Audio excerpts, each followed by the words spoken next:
Comme vous le savez, tous les organismes vivants sont constitués de cellules. Alors, les plus petits peuvent n'être constitués que d'une seule cellule. Les plus grands, comme nous, pouvons être constitués de plusieurs millions de cellules.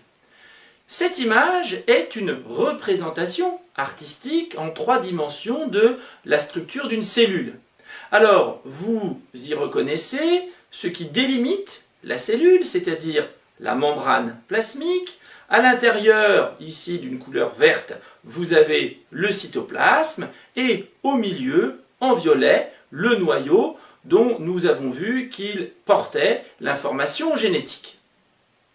Alors, un peu comme dans une fourmilière où chaque fourmi produit son travail et finalement c'est le travail de l'ensemble des fourmis qui permet le fonctionnement de la fourmilière, dans notre organisme, c'est un peu la même chose. Ce sont nos cellules qui réalisent la contraction musculaire, ce sont nos cellules qui permettent la communication nerveuse et au bout du compte, c'est l'ensemble de nos cellules qui permet le fonctionnement de notre organisme.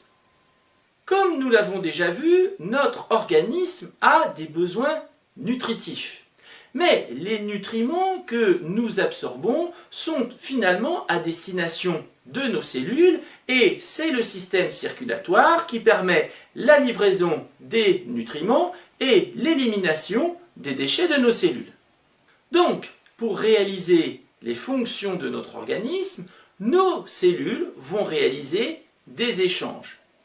Ce sont finalement de véritables petites usines capables de fabriquer des molécules, de convertir de l'énergie. Pour cela, comme une usine qui fabriquerait des voitures, elles ont besoin de matériaux et d'énergie. Elles vont consommer des molécules et rejeter des déchets.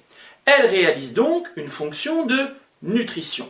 Et nous allons le voir, certaines des cellules du monde vivant ont inventé des procédés bien avant l'homme. Par exemple, certaines cellules des végétaux sont capables de convertir l'énergie lumineuse en énergie chimique, un peu comme des panneaux photovoltaïques. Les plantes ont donc inventé l'utilisation de l'énergie solaire bien avant l'homme.